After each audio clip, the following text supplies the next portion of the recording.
Welcome back to the 2-Minute Warning. Today, I'm going to look at the 5 most underpaid players in the NFL, in my opinion. But before getting into that topic, question for those of you viewing, comment down below who you think the most underrated player in the NFL is. It's a different question than the topic, but it's still relatively similar. So comment down below who you think the most underrated player in the NFL is, and I'll give my opinion at the end. But looking at underpaid, what I mean by this is I'm not saying that, the team's ripping them off and they're just stealing money from them and they deserve to be paid more. I'm saying these are guys that are still on rookie contracts but are living up to much bigger play, or guys that are veterans on smaller contracts yet still have a lot of gas left in the tank, and I think they're worth a higher value. But getting straight into the list, number 1, and this is in no particular order, I'm not ranking them, I'm just giving 5 guys that really came to my head, is going to be Josh Allen. Josh Allen is the 24th highest or lowest, however you want to say it, cap hit amongst quarterbacks in the NFL for the 2021 season,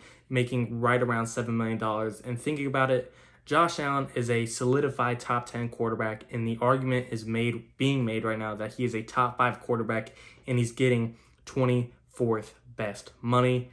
That is underpaid, in my opinion. That just shows the Bills have a lot of value in Josh Allen right now, and they need to execute right now when he's on a cheap contract. Like I said, a possible top 5 quarterback being paid 24th best money, you need to execute as much as you can. You need to surround him as much talent as you can while you can still afford him. Not to say they won't afford him when he goes for the next big contract, but while you can afford him and talent around him, while he's making $7 million, you can afford a $20 million receiver or corner, whatever you want to spend it on.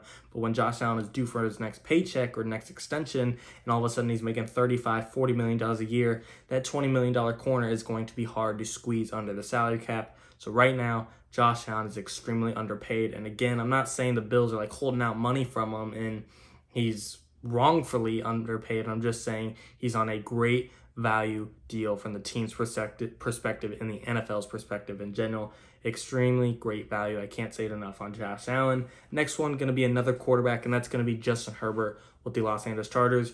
Justin Herbert, he's a debatable top 10 quarterback. He's in my top 10, but I understand that people have him right outside, possibly 11, 12, 13. Either way, at the bare minimum, I think he's top 12 quarterback in the NFL. He's top 10 in my eyes, maybe even top 8, and he's getting 27th best money. He's getting right around $6 million.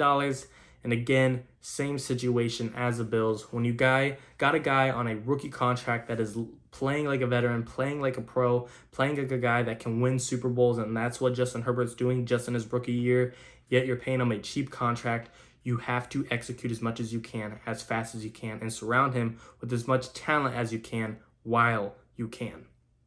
Justin Herbert making only $6 million, you need to go out there and get him. You're already getting him some talent, Keenan Allen, Joey Bosa, but maybe in this next year, in the 2022 free agency, you need to sign whoever the best corner is, whoever the best wide receiver is, whoever the number 1 possession is on the market while you can afford them before Justin Herbert is due for his extension himself of $35, $40 million. Luckily for the Chargers, their clock is a little bit longer compared to the Bills. Josh Allen, he's going to be due for a new contract or a 5th-year option in the very following year. Justin Herbert, just now entering his sophomore year. Chargers got 3 to 4 years before worrying about how much they're going to have to pay him and how they're going to afford the rest of the team. Right now, Chargers are in a great position because he's playing like an all-pro quarterback, yet he's at the cost of a backup quarterback pretty much for the most part at $6 million.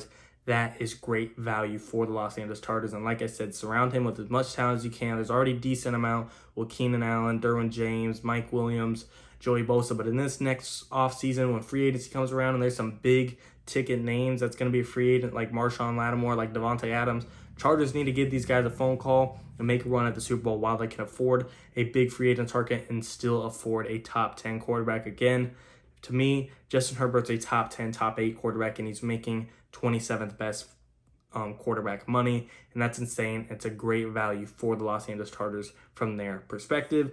Next one on the list is going to go to another per se rookie, the other offensive rookie of the year that possibly should have won, Justin Jefferson. He is currently making right around $3 million, and that puts him at the 56th best when it comes to money, the 56th highest cap hit amongst receivers in 2021. We know Justin Jefferson has completely changed the Vikings. He set all kind of rookie records. And like I said, he was in the running for Offensive Rookie of the Year with Justin Herbert. And a lot of people have Justin Jefferson himself on a top 10 wide receiver list. I can't think of 10 off the top of my head. Maybe Julio Jones, Michael Thomas when healthy, and Julio Jones when healthy also. DK Metcalf, Devontae Adams, Stephon Diggs, DeAndre Hopkins.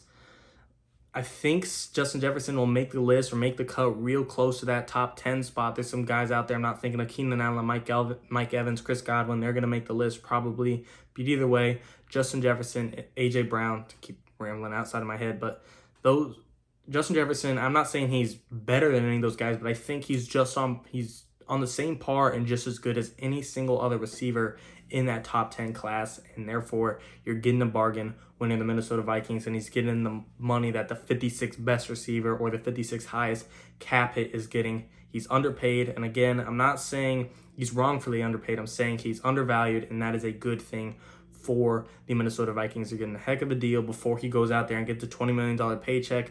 Again, surround him. You can't surround him like a quarterback, but still you can create more talent and afford more talent on that team, and then that is great for the Vikings. When you have a top 10 talent making not even close to top 10 money, you're making money that a typical rookie would, but this rookie is living up to the hype and playing at a Pro Bowl and all-pro type level, and that's what a lot of these players are doing right now. So kudos to Justin Jefferson, and kudos to the Minnesota Vikings in drafting him, and him easily being, I don't want to say easily, but definitely being the best receiver out of his draft class.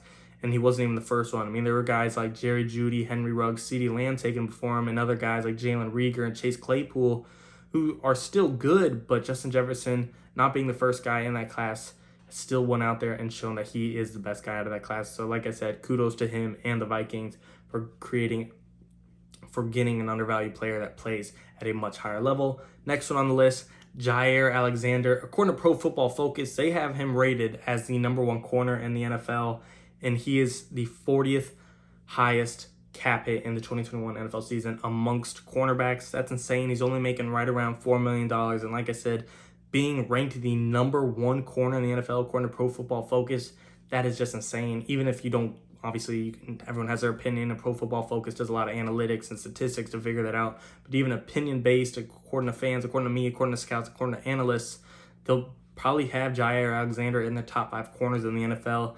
And when he's the 40th highest paid corner in the NFL, underpaid, undervalued, and kudos to the Green Bay Packers, Jaire Alexander playing at the #1 corner level. I mean, there is argument that he is the #1 corner in the NFL. There's guys out there, of course, Jalen Ramsey, Patrick Peterson, healthy Stephon Gilmore, Marshawn Lattimore. There's other corners out there.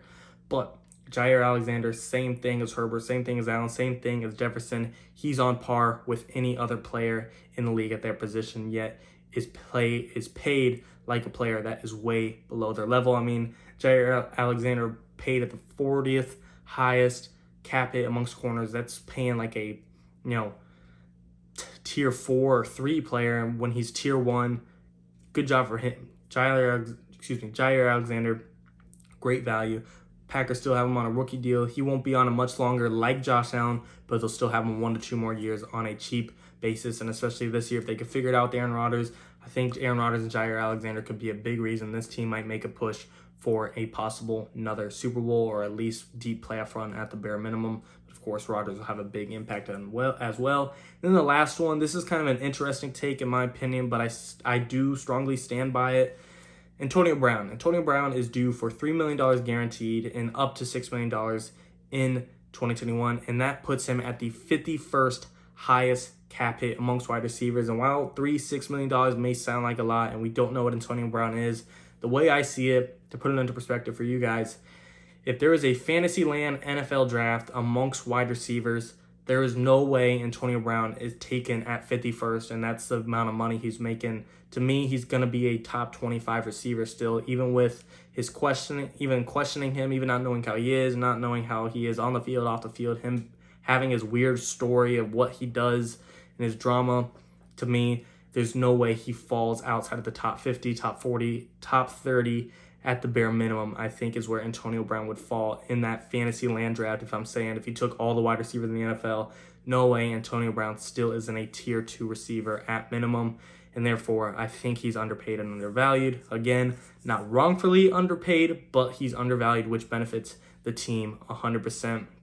I do get there is risk and drama to him, but pure talent, pure skill, and just raw potential, Antonio Brown is still one of the better receivers in the league, and therefore Bucs are getting a good deal on him. And like I said, when it comes to undervalued players and a team needing to surround their guy with talent while their player is underpaid, like Justin Herbert, like Josh Allen, I'm saying they need to surround their team with talent while they're cheap. Look at Tom Brady and the Bucs. Tom Brady's been taking pay cuts so he can afford more talent, like Antonio Brown, like Mike Evans, Chris Godwin, you know the list, and it pans out, excuse me, and it works in the long run because when you're not taking $40 million of the $200 million cap space, you can afford a lot more talent to go around, and it results in Super Bowls. So a lot of these teams, like I said, really need to look at the guys that are undervalued, yet playing at tier 1 levels, and they need to surround them and execute as fast as they can. And again, one more time to go over the list: Josh Allen, Justin Herbert, Antonio Brown, Justin Jefferson, and Jaire Alexander.